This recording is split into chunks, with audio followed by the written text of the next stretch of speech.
Hello everyone, my name is Sneha and welcome back to my channel Study with Sneha. तर हा जो paper आहे तो माझा 11th अकाउंटन्सी सब्जेक्टचा फायनल एक्झामचा पेपर आहे. तर तुम्ही बघू शकता की फर्स्ट क्वेश्चनमध्ये एमध्ये सब क्वेश्चन ए आहे बघा. त्याच्यामध्ये आपल्याला 5 क्वेश्चन असणार. त्याच्यामध्ये आपल्याला एक ॲप्रोप्रिएट आन्सर सिलेक्ट करून ते लिहायचं असतं. त्यानंतर यामध्ये तुम्हाला विचारले commodity in which the trader deal is known as a goods. The conventional system of accounting is Indian system. The debtor account show debit balance. The capital balance is ascertained by the preparing statements of affairs. A entry recorded on both sides of cash book is known as a contra entry. We know that. And also second is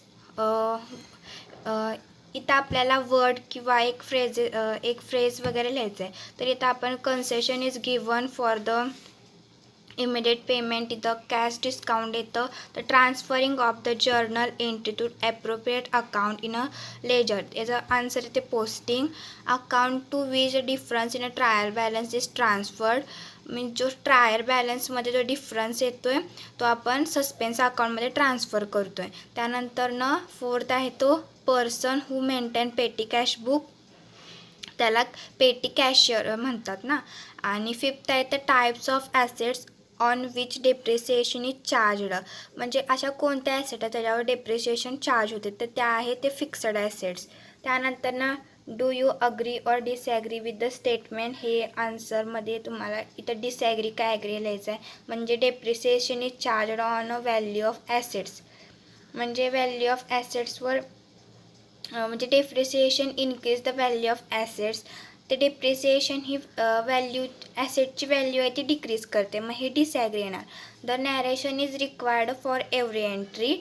हे agree येतं कारण सगळ्या एंट्रीला narration हे required असतं. त्यानंतर trade discount is recorded in a cash book.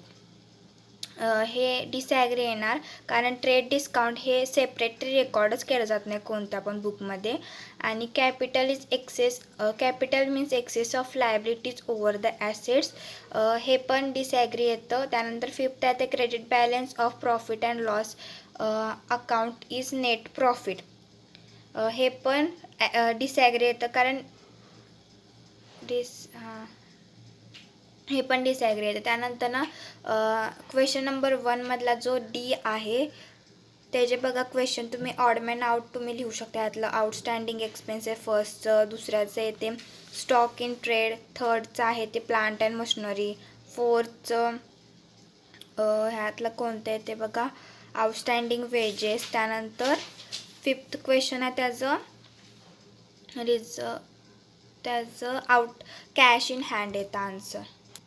त्यानंतर बाकीचे दुसरे जे क्वेश्चन आहेत ते सोडवण्यासाठी आपल्याला ऑप्शन दिलेले असतात. त्यामध्ये जर्नल एंट्रीसाठी ऑप्शनल आहे 2 column cash book.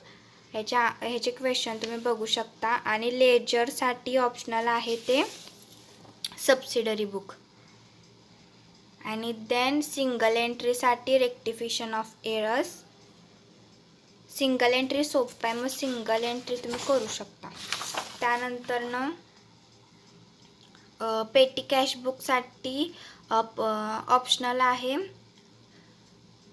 Bank reconciliation statement. पण पेटी कॅश बुक इझी आहे मग ते तुम्ही करू शकता. त्यानंतर मग डेप्रिसिएशन हा तर ह्याच्यासाठी 12 मार्क्सचा डेप्रिसिएशन आहे.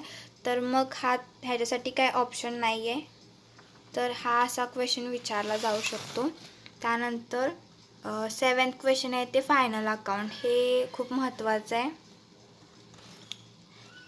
ह्याच्यासाठी ऑप्शन पण दिलेले नाहीत. हे 12 मार्क्ससाठी हा क्वेश्चन आहे. इझी आहे. तुम्ही हा सॉल्व करून बघा. तुम्हाला नक्कीच हा पेपर हेल्पफुल होईल.